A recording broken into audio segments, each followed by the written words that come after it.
Today is winning back the disgruntled customer, and our speaker is Susie Buckner with Greer's Jewelry.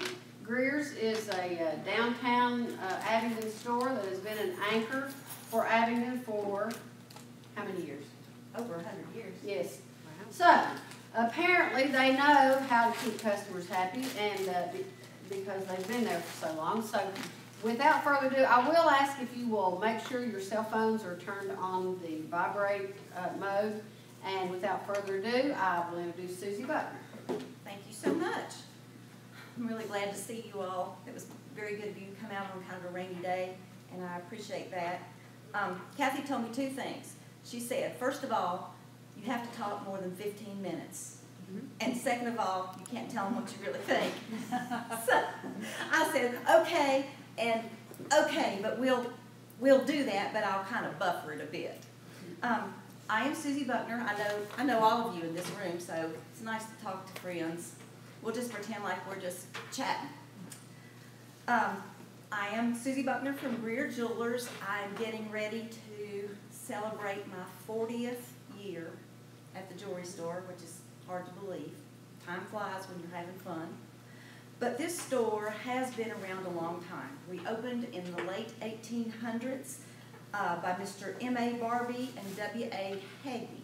And the original store was where the parking lot of the Abingdon United Methodist Church is today. It was down that far. And a little later, it was sold to the McChesney family in Bristol, who also had a jewelry store on State Street. They opened this one. They bought it from the Hagees. Then the Greer family came into play. They worked for them and built the store where we are in 1958. So we've always been a downtown Main Street. We're the fourth owner in over 100 years.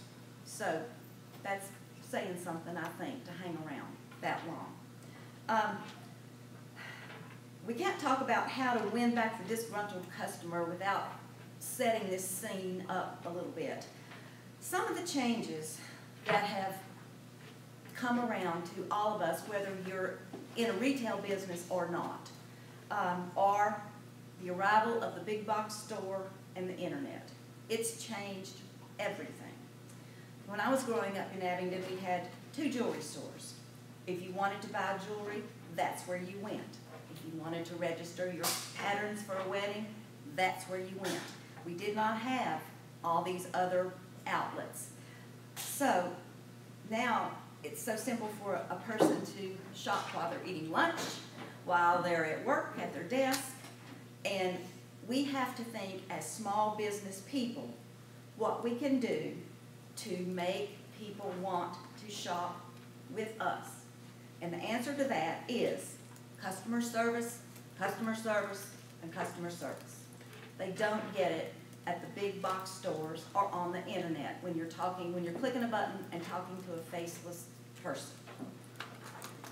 Plenty of times in our store we have made deliveries to a person's home, called a taxi for them, fixed a flat tire, taken them home when they've locked keys in their cars, or made dinner reservations for them.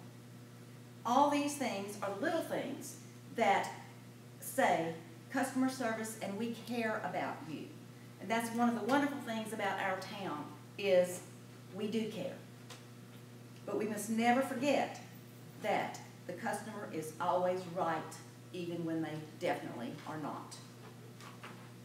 So, winning back the disgruntled customer. First thing we have to do to not have a disgruntled customer is remember that our best offense is defense. And in the diamond business, we have the 4 C's, which are color, cut, clarity, and carat. Those are our tools that we use in the jewelry business. So I have come up with 4 tools to help us with winning back the disgruntled customer. So I want you to remember this. It's CCQL. CCQL. The first one is, the first C stands for stay calm. Kathy, don't laugh. I should have had this class last night. Stay calm. Now, when a customer becomes upset, it is our knee-jerk reaction to get upset right along with them. And this is hard not to do. But by being non-confrontational with the person, we show respect to them. There should never be two upset people. And by remaining calm, we can diffuse negative energy. Count to 10, bite your tongue, go to the back, do whatever you need to do, but stay calm. The second one is remain cool.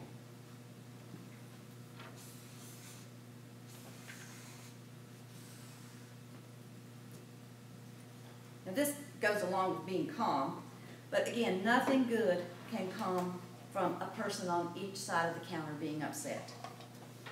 So, take a deep breath and say, let's see what we can do to come to a solution.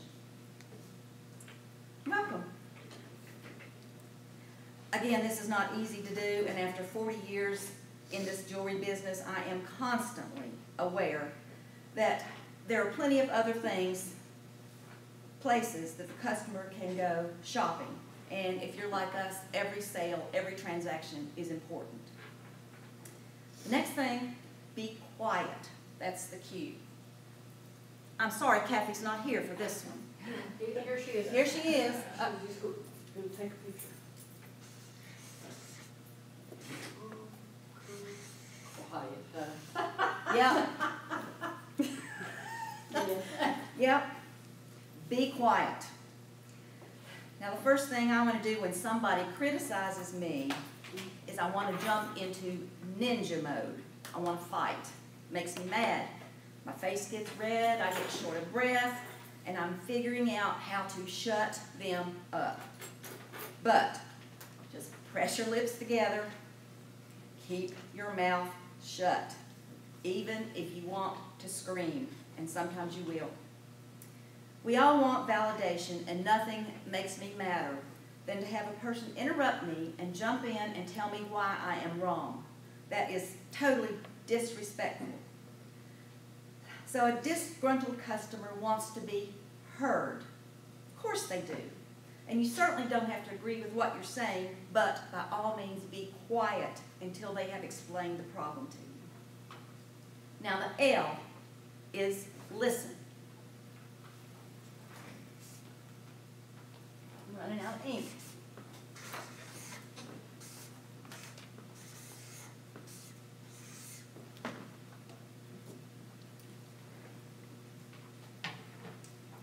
Listening, I think, is the most important of these 4 tools. Focus on the angry person, thank you, and maintain eye contact with them. And that's another thing that's hard to do. When somebody is over on the other side of the counter ranting and raving, it's really hard to look them in the eye, but it's important. Try to keep your face neutral. And more than once, I have found myself what my grandmother called a wool gathering. Somebody's going on and on and on, and I'm just kind of like, looking around, thinking about all these things I need to be doing, but don't do that. Even though we have a million other things to do, orders to be placed, deposits to be made, we can never, never let the disgruntled customer know that we are thinking about anything else. Also, be careful not to get kind of a glazed look on your eye, in your eye. I have trouble with this one because I have a friend that says, I can always tell when you stop listening to me because your eyes go on vacation. So don't let your eyes go on vacation. I once knew a person that was really, really good with dealing with upset customers. And the technique they used, after the person had ranted for a bit, they would look them dead in the eye and say, I see your point. Most of the time, the person was so surprised that you weren't getting angry or defensive that they calmed down. This is a hard one to do, and actually they're all hard to do when you have an upset customer on the other side of the counter. But by saying we see their point, we validate the customer by acknowledging them that even though there is a problem, they think there is a problem, we know or we think they aren't stupid. One of the smartest things we have learned to say even though it's taken about 30 years to learn to do this, is say to the customer, what would you like me to do? What would you like me to do? And they may be asking for something that is totally ridiculous and you have no intention of ever doing. But by putting the ball in their court, you give the customer the opportunity to have their grievance taken seriously. Again, look them in the eye and keep your voice pitched low and look as pleasant as possible. We once had a situation at the store where a gentleman brought a pocket watch in for repair. When it came back from the watchmaker, he looked at it and he insisted that we had taken all the jewels out of his watch. Now, we explained that in a watch, a jewel, which is actually like a little genuine ruby or sapphire, acts as a ball bearing in a watch, and it has a value of about $2. Furthermore, we showed him that all the jewels were still there. But bless his heart, I mean, he was an elderly gentleman, and he just kept insisting we had stolen the jewels out of his watch. He was so upset, and we were really getting concerned about his health because, as I said, he was elderly, and he really genuinely believed that we had done this. We applied these rules. We showed empathy for the situation, as he was certain that he had been taken advantage of. He threatened us with a lawsuit, and we told him calmly if that's what he thought he needed to do, go ahead. What he did do was go right down to the police department, tell the police that we had stolen the jewels from his watch, and he also wrote a letter to the Better Business Bureau. So that afternoon I got a visit from the town police. So I explained in detail what had happened, how everything was there that was supposed to be there, and this poor man was just, in all honesty, he thought he was right, but that wasn't. Well, it broke. And I had to call the man and tell him that we had ruined his ring. So there was no time to order a replacement stone for the ring. So here's what I did. I called the manufacturer and begged and cried and pleaded for them to send another ring not sized. I paid $100 to have it overnighted Federal Express, bought a nice bottle of wine, called the customer, told him I had a new ring on the way, I offered a discount on the ring, a bottle of wine, and free sizing after Christmas. We then waited for the FedEx truck on Christmas Eve, called the customer to pick it up, took a vacuum, locked the door, Merry Christmas. Over-promised, learned a lesson. Now, as for winning back a disgruntled customer, one of the first things you have to do is identify what they are unhappy about. And this can be tricky because sometimes the customer is upset, but they don't want to say anything because they may be shy or embarrassed. So what they do is they just leave and you never see them again. I once ran into a lady in the grocery store who had been a regular customer of ours for years and years, but all of a sudden we didn't see her anymore. We'd wondered about her, but I had never called or seen her out anywhere to ask her about this. But I just took a deep breath and I went over and I told her that we had missed her and how had she been doing and asked about her family. And I said, I hope we didn't do anything to make you mad because we have certainly missed seeing you. But she kind of looked startled and she said, well, actually, she said, I had a ring repaired there like 3 years prior. And she said, I had it about a week and it broke.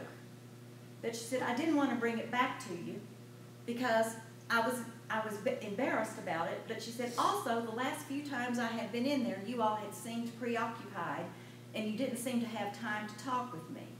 So I just took the ring somewhere else and never came back. So I groveled. I said, I am so sorry. We would never, ever, ever intentionally make you feel unappreciated. You are very important to us, and we value your friendship as well as being a good customer. I said, if you will give us one more chance, I promise we will not disappoint you. She did, and today, she is one of our best customers and one of our favorite people. One of the most successful Christmas seasons we ever had was the year I hand wrote about 200 personal thank you notes and sent them out to current and past customers. I just wrote from the heart, and I told them that we appreciated their business, and sometimes in our busy lives we don't take time to say thank you, and we don't. A personal touch is always meaningful, and it lets the customer know you took the time to do more than shoot off an email or a text. No matter how insignificant the problem, try to figure out how to fix it. Again, over the years, I have personally written notes, sent flowers, baked a cake, baked a ham, and given discounts. Do whatever it takes to have a happy customer. Not long ago, we were working on a ring for a lady, and our jeweler was startled by something while he had the ring under the microscope and dropped it. And it caused a tiny, and I mean a very tiny, chip in the stone. Now, most likely, the customer would never have even noticed this. It was so small. But we knew that we needed to be honest and tell her what happened and make some sort of goodwill restitution. So when she came in, we told her what had happened, and we insisted we replace the stone for her. And she said no. She looked at it, and she couldn't even see it. And she said this ring had sentimental value to it, and she would just keep it, and no one would ever know not to worry about it. But we said we must do something, so what we ended up doing was giving her a gift certificate in the amount to cover a new stone. So we had a happy customer because, number one, we told the truth. Number two, we fixed the problem. Number three, she had a gift certificate to purchase something extra and unexpected for herself. And number four, we over-delivered. A little later that week, she came back in with a pan of brownies, gave us the brownies, bought a piece of jewelry that was more than the gift certificate. So we had a very happy customer. Now, being in this business for 40 years has certainly had its ups and downs. And a disgruntled customer can ruin your day, as well as badmouth your business all over town. So do what it takes to have a happy customer. A smile and a pleasant attitude can go a long way toward diffusing a tense situation. And by practicing these techniques, the cool, calm, quiet, and listen, we can turn what possibly was a bad situation into a positive situation. And the more you use these tools, the easier it gets. And I'm certainly not an expert in psychology, but I know that respect and truthfulness and good manners, as well as a desire to truly put your customers' needs first, you can make your business successful and long-lasting. Now, some of you girls, well, actually, I guess I know all of you, and I have seen you in action, and I have seen you working with people that are not happy, and you do it very well. So I feel like I'm sort of preaching to the choir here because you know it and you've done it. But I would like to know from you, I would like to learn from you, what are some of the techniques or things that you have done that have worked with unhappy customers through the years? Anybody? Jennifer, you've had your share, I know. One of the things that when I was working with my mother in a clothing boutique that we always thought was the customer's not always right, but they're always the customer. And so even when people would bring things in that were either obviously worn or past the 2-week time period to return something, with one exception, we would always take it back, even if we felt like we really didn't have to, because we just felt like it was better to keep that person happy than create, even to take a loss on the item rather than to create some negative emotions there. So we would always take it back. And the one time that I didn't, it was 6 months later, and it was a sale item, an $80 pair of shoes, and a lady had bought them for $18, and they were out of season, and then they were out of season a year later when she brought them back and tried to return them, and they had been worn. And I made the choice to tell her, you know, I'm sorry, I just cannot take these back. And that woman badmouthed us all over town. I heard it for months. And it would have been better off, I would have been better off to take that pair of shoes back. So, you know. But it's really, I mean, it's really hard. It's just really hard as us on the other side of the counter from the person, when you know they're being just ridiculous, to ask that of another human being. You know, why would you do that to anyone when you know you're in the wrong? I would never do that. But people seem to not have a problem with it. And the issue is, as I said before, there are plenty of other places they can go and shop. Plenty of other places they can go and bank. So, you know, it's up to us to figure out how to try to keep that person happy, coming back, and not bad-mouthing you all over town, because listen, that is your best advertisement, word of mouth. It really, really is. So you want to keep people happy, and you want to have them saying positive things about you. Marjorie, what's something you all do for? Well, of course, we went through a change where Bank of America left this area in all Southwest Virginia and sold our branch to a bank out of Bluefield, Virginia, and a lot of our customers were just furious about it. Instead of looking at it like Bank of America didn't want to be here, they were angry that they didn't have a choice. And so we have gone through some ridiculous things. We've had some valid issues that people were upset about, but you know, it's like someone just going crazy because the statement's printed different than what they were used to, and just will talk to you awful.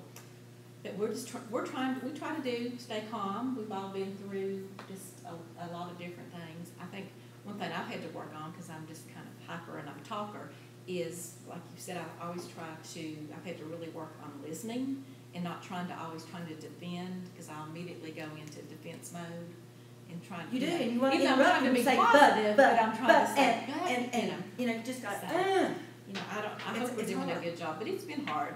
I guess it's easier when you have problems that you think, well, maybe we did create them, or this is something we've done.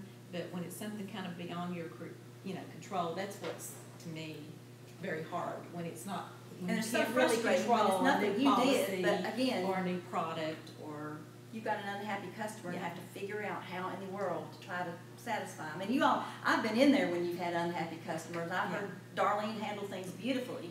She never gets upset, never raises her voice. She's just always very calm, very quiet. I'm going to try to be more like you. Well, this has been years ago, a customer, an elderly gentleman, bring in wrapped coin, and he wanted cash back. Well, some of the coin was like in a roll like that, and some of it were, I said, this isn't, I'll have to recount it, and I'll put the amount in your account. He thought that I took some of his money. He really did. And he walks around town. So the next time I saw him in town, I picked him up and took him home.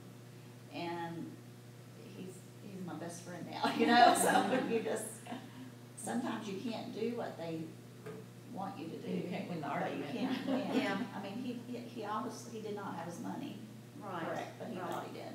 But yeah, so, he's just my best friend now. So you just have to, like you said, just go the extra mile. And, I mean, I would have done that had he not been upset with me, but he, that. But it showed goodwill on your part, right. and it really made him, I'm sure, think about what he had done and how maybe that wasn't the nicest thing to do.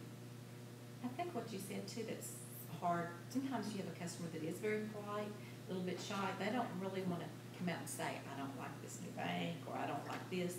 And it's hard to win back that customer when you don't really know. Just like your customer that you finally just came out and said, have we done something? So we're trying to be more proactive, and we're actually making phone calls and saying, is everything okay? Instead of taking a chance to lose the customer where they come in and I want to close my account. We didn't know you were, what was if the you don't know problem? there's a problem, you cannot fix it. So we're trying to be more proactive about it. And that's a good idea, phone calls. That's something I really hadn't thought about, but something maybe I need to do is look at my customer base and, if you hadn't been in to see me in a year or so, call them up and say, what have we done? I'm sorry, we won't do it again. What if you do lose lose your cool because somebody's being totally rude. And what do you do if you do forget all of the etiquette that you already know? What do you do Well, if that you've can, already done it? there's two sides. I'm fortunate that I have a business partner who is also a family member. So we kind of have each other's backs. This happened this past week. There was the most unreasonable lady in the store that I think I have ever tried to deal with. And I got in on the tail. We had done this work for her, the special work, sent things off. It came back, no, that didn't suit her. Do it again. No, that didn't suit her. Blah, blah, blah, blah, on and on. And I was just like, I can't believe this person is really being this way. So she came in the final time to pick up this thing, and she's looking at it, and she's finding all these things wrong with it again for about the fourth or fifth time. And I thought, I'm going to have spell. I'm going to show myself right here. So I was standing in the back, and Carson was waiting on the lady, and he was doing all these things. And I'm like, how can you do that? How can you be so calm? I'm about ready to just die. So what I ended up doing, I just turned around and went to the back room because I was really, my mouth was open to jump in this situation, and all I would have done would be make it worse. And in the end, he did this, he handled it. She left, I think, semi-satisfied, but I just lost it. I was just ready to kill her. It was bad. So that's answer number one, Kathy. Answer number two, if you don't have anybody, and it happens, I mean, we all lose our cool sometimes. It does happen.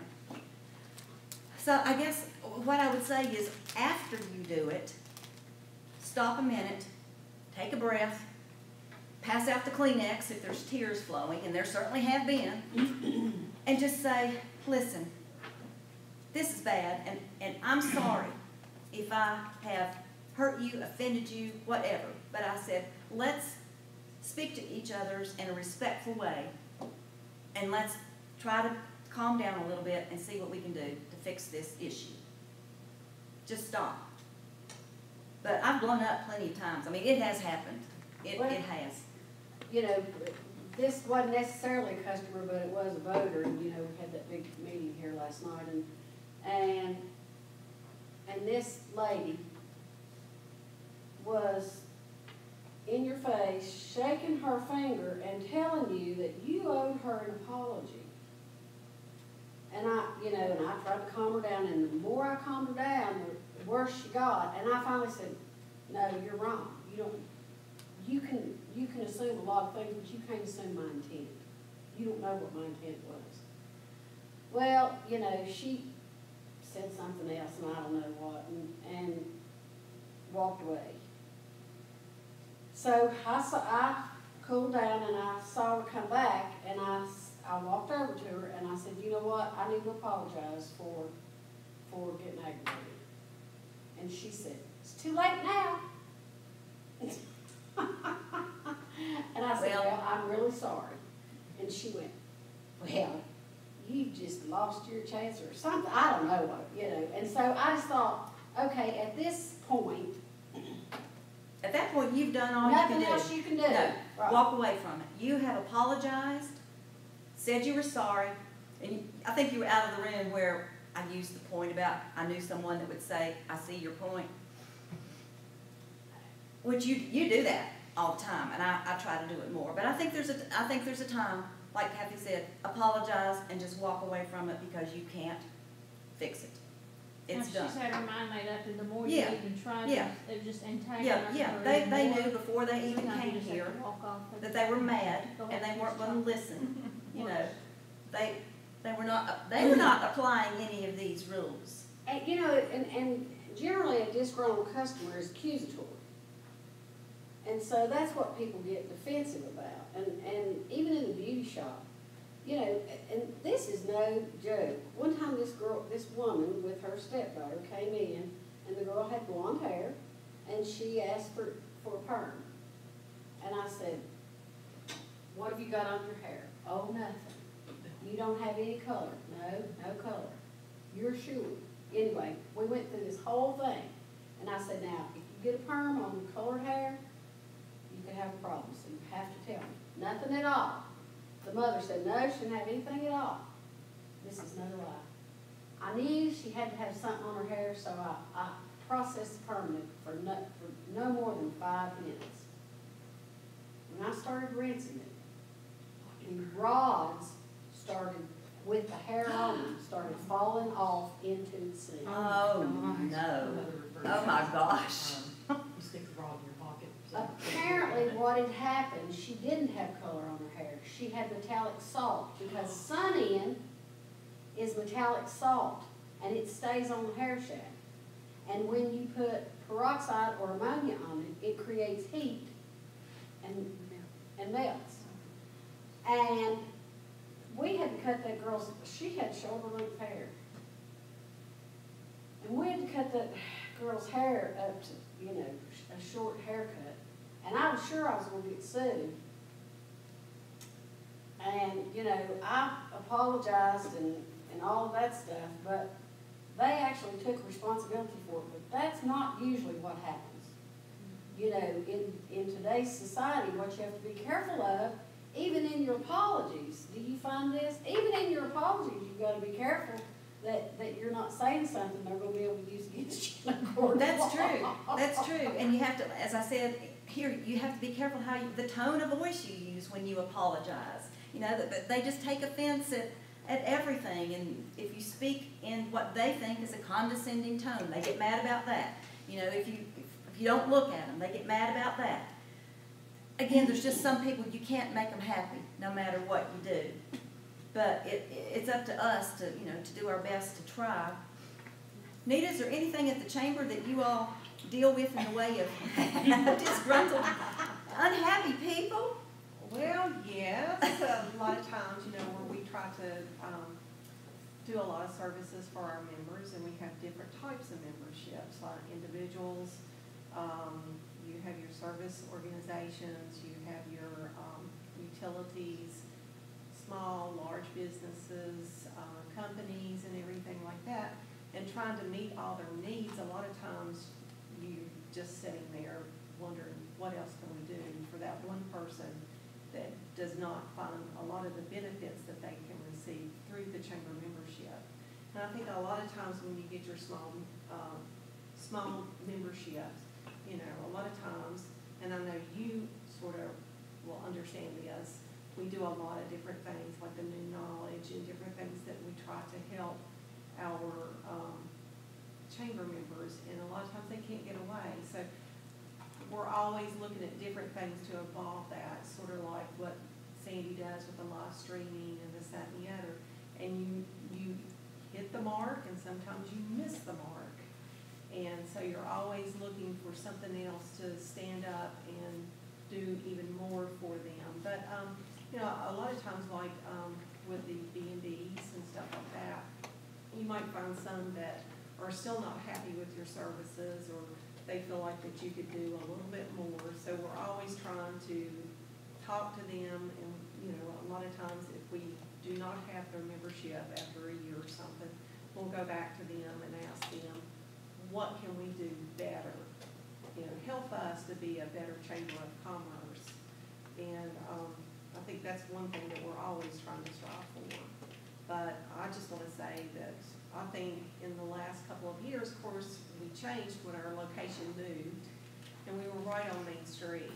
And so now, you know, I think you have to do even more to keep your chamber members happy and keep trying to do new things, and like with our breakfast meetings and stuff like that. But we had a lady that was into baskets, and went through our new knowledge. She came to some of the new knowledges, I think, at the beginning, and she was also in our first challenge. But still, you know, we thought everything was okay, and then she went out saying that we didn't do anything for her, to help her and everything, and then the next thing we knew that she was with the Bristol Chamber. So, you know, still. I mean, there's always, as I said, there's always somebody out there that no matter what you do, you can't satisfy them. True. And so, you know, another thing is when you have, you know, the Chamber of Commerce, where we have 2 full-time employees and 2 part-time. you know, you still have different things that you're trying to work out, so you maintain your office and everything, and plus get out and are able to go into the different communities and just let them know different things that you're doing to help them. Do you think there's such thing as a bad customer, somebody that you just decided you probably shouldn't even try to do business with? I mean, is there a, Yes. in the realm of, you know, negativity and all that, and the things that you know they're gonna say about you out in public, is there a customer that instead of apologizing, you just go, yeah, I believe I'm just gonna let you walk and let you get over being mad so you can go attack somebody else, and I might not want your business? Yes, I mean, there I know is. money's money, but Yes. does anybody, What's funny about you saying that is when I told our director that I was coming to this today, and I said, "Do you want to send any of the office people with me?" And she said, "If we have disgruntled people, we really just don't want them back." And I was like, "Well, hold on a minute." And I mean, it's just, you know, from coming from you know, she's a vet and she's a director, and she says we don't disgruntle because we do, in their minds, we do everything so thoroughly, and they really do, that there's very few reasons for people to be upset. So the people that are upset for crazy reasons. You know, it's their own stuff, and so we're always trying to make people happy that really we didn't do what they're unhappy about. Now, Jennifer, what is it that you do now? Now I work at the Margaret Mitchell Spay Neuter Clinic. Oh, okay. And Which is a wonderful place, by the way. yes, it is, and they do a great job. Yes. They are very Yes. thorough and really know what they're Yes. doing. And so we have, you know, we had someone the other day who called and she was cussing everybody that she got on the phone because we canceled her cat. And her cat had explosive diarrhea. Sorry to say that, but that's what it had. And we could not spay it. Yeah. You know, it was just too risky. It needed medical care. And she was outraged. She cussed everybody that she had on the phone. She really did. And it was just, you know. You know, I think it's okay in that situation to say to a customer that you know you can't help them. Just say, I am so sorry, but I don't think we're going to be able to help you, and maybe you should try somewhere else. Mhm. I have one time disinvited a customer to shop with us, one time. Now, in my mind, I do it weekly, but Well, as But- a manager too, you have to look at the overall, operation, and if one customer is taking so much of your time and resources to satisfy when you're leaving a potential 3 or 4 customers, that's where you have to make that decision. Do I step back and let that customer walk, or do I want to continue trying to change that relationship? and all those things play through your mind because you know, as I said, you know, there's plenty of other places now to go. Years ago, that wasn't the case. You kind of had a captive audience. Now you don't. And so you're thinking, is it worth being badmouthed all over town? You know, is it worth this? Is it worth that? And while they're doing this rant, you have to come to that decision. And it's hard. I mean, it's really With the time you're trying to frustrating deal and with that hard. customer, and all they're doing is having maybe a battery put back in their watch. And now you have, though, waiting. Oh, I've 2 or had 3 that happen, you know, customers. somebody wanting to buy a big diamond ring and somebody's, you know, raising Cain over a $7 battery. What do you do? And the interesting thing now about disgruntled customers is, like you said, there was always this thing is like a happy customer will tell 1 or 2 people, an unhappy person will tell 20. They will. That's true. But, you know, with now an unhappy person can tell thousands Yeah, in social one media- shot. Social media's changed, unfortunately, It can be a customer bully service as without we having know it any- now. That's right. They Accountability. have too much power. You know, they have too much power over, Restaurant reviews or anything. They Yeah. can say awful things about and it's a shame. servers. It's a really There's no shame because accountability. one little thing on social media is out there, you know, and it's just going, and it has, people don't realize, I think, the impact that social media, negativity on social media can have with people.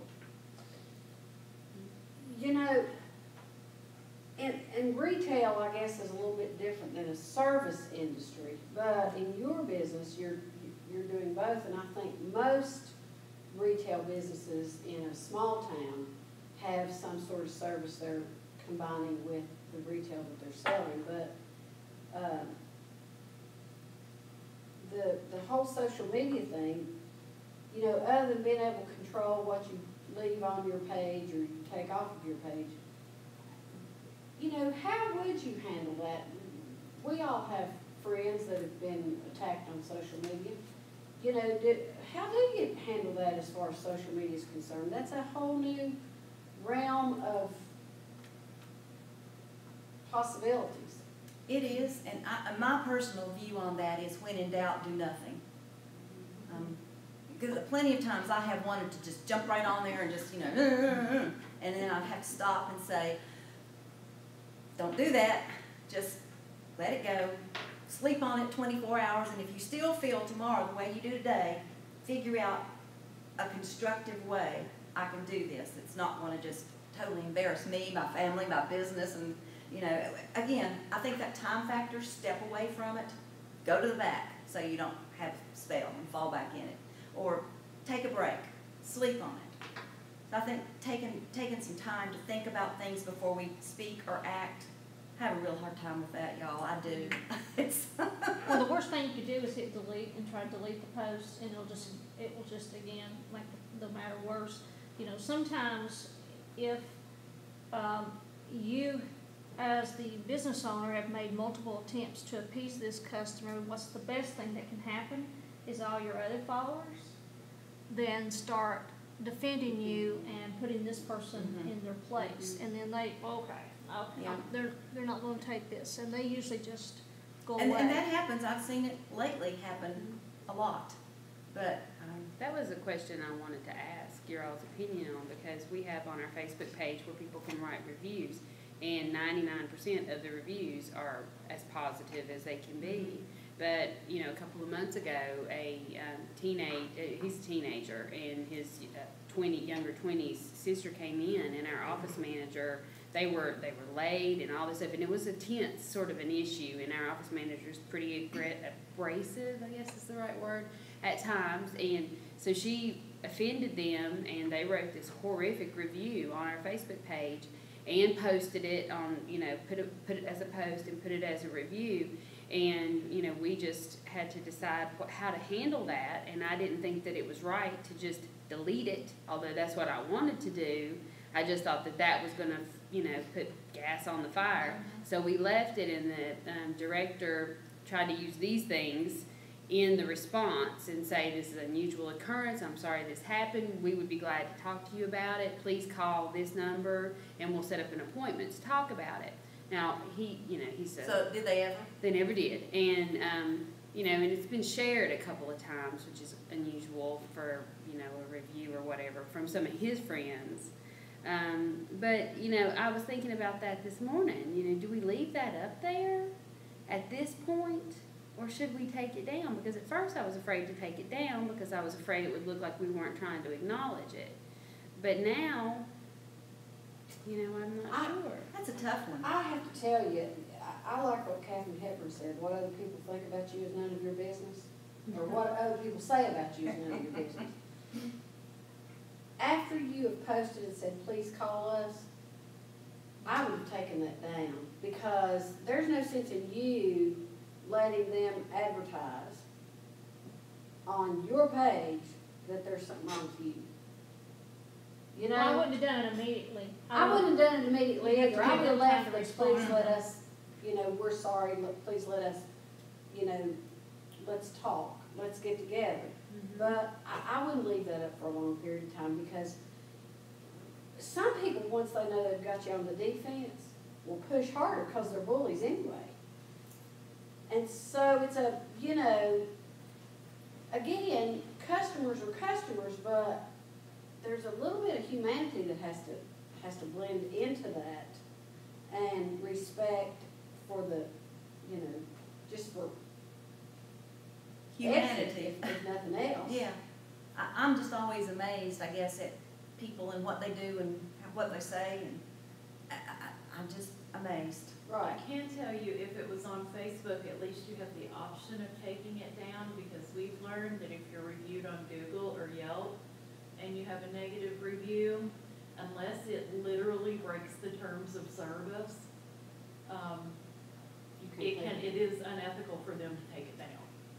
Because they want you to respond to it, you know, hey, we're sorry you had this experience, we hope you'll let us make it up to you, whatever, but they will not let you remove they'll let you respond to it but not remove it, so. I at was gonna least with suggest Facebook, I would you have that option. made 2 or even 3 attempts, you know, and it would show in the timeline that when the owner made the second attempt, that, you know, we still very much wanna resolve this issue. Please give us a call, or come by, and I would love to meet with you and show that, again, me as a customer, and I'm reading that, it shows me that you're not just after my money, you are wanting me as a happy and loyal customer. But I agree with Natasha, you have to be careful what you take down. You might think you've taken it down, but if someone did a screen capture and saved that, it's still gonna be out there. They could have And just then it done a looks really picture of the bad. screen and put it up on their page, and, But you I think like it's the gone, but idea it's of never gone responding again. several times, because then you've made the point that, hey, we're really striving to make this right. If we've had no response, then everyone else will ignore it, and you safely can too, Yeah. I think is where And they you can gotta see keep that going. you've made an attempt more than once. Yes. And then it goes back to the, you know, to the grumbling person. They look like an idiot because they haven't Right. responded. it's not like you just, okay, I've made that one attempt Right. and I've wiped my hands clean. It just shows that there is a human behind it. It's not just your regular robot. The 2 ladies here, what, do you have, is your store retail or bank? A banking? Getting a whole other. First community. Ream of They're my regulations neighbors. and stuff. Okay, yeah, that's another animal, you know, there's certain things that you can't mess with that belong to people, their looks. I had one tell, and I had one tell me one time she was new in town, And their dogs. Yeah. That's right. and her animals, and she was new in town, and she came in and she was getting her hair done, and she said, everybody's told me, you know, out of your, you know, you're a color expert. She was fidgeting and carrying on, and she was as nervous as a cat. And finally she said, I am so sorry. She said, I love it. It was the end of the thing. I'd done her hair and all that, and she said, I am so sorry that I acted like that. And she said, you know, I'd rather have to find a new gynecologist than a new hairdresser. She said, if the gynecologist messes up, we're the only 2 that know.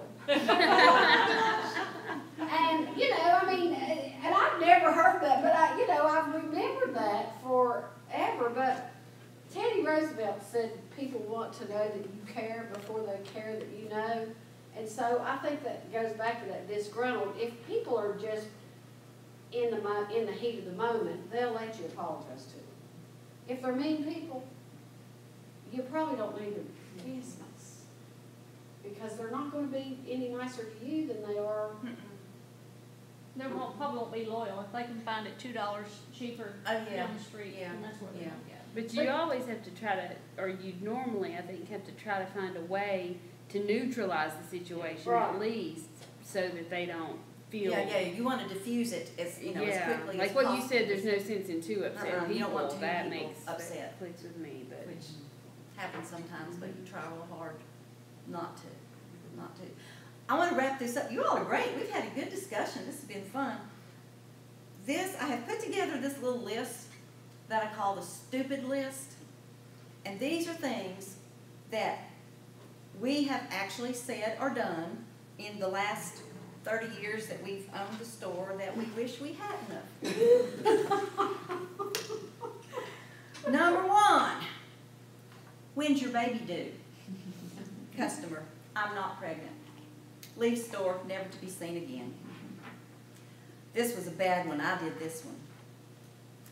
How did you like the pearls your husband bought you for Christmas? Customer, what pearls? Customer got a divorce. I feel guilty about that one to this day. I did this one too. Customer shows me a ring that she's trying on. I'm not waiting on her. One of the other girls is, and she said, do you like this ring I'm thinking about buying? And I said, I think it's great. I think it is great, and I think you are lucky not to have a husband you have to ask about it. And I said, lucky, lucky, lucky. And she looked at me and she said, Well, not really. She said, my husband died last week, and he wanted me to have this ring for our anniversary, which is coming up. The customer burst into tears. I run to the back, mortified. But she has come back. She does shop with us, but now we all say, lucky, lucky, lucky. Here's another thing you don't ever want to say. That's the worst cut of a diamond I've ever seen. Customer bursts into tears, leaves store, never comes back. And the last one is, well, that chain you brought in here for repairs is rotten. Rotten, rotten. Pull chain, falls apart, customer leaves in tears, customer's father comes back 1 hour later and wants to know why you've made their daughter cry. So, those are things you don't ever want to say. And in closing, the most important thing I want you to remember, besides this, you can't reason with crazy or fix stupid. That is correct. Any other questions or anything anybody wants to say? This has been really, I have learned things, and I'm so appreciative for you all coming, and thank you, Kathy, for asking me, and it's been fun. We're very happy to always have Susie. She's if you all have not been in Greer's Jewelry, you need to go, and you really need to take your husband, boyfriend, or whoever buys you a Christmas present, because I have benefited greatly from Susie's suggestions to my husband. so you go tell Susie what you want, and she'll suggest it to whoever is buying gifts for you. And so thanks, Susie, once again for coming today. And it's good to see all of you. Next week's class is turning a prospect into a sale. I also want to tell everybody that I met the new Avenue Main Street director today. Her first name's Julie. And I don't remember her last name, but anyway, Avenue Main Street does have a new director, and so I would encourage you to get to know her and start networking with her and bring her into our fold, if you will. So thank you, Susie. Thank you.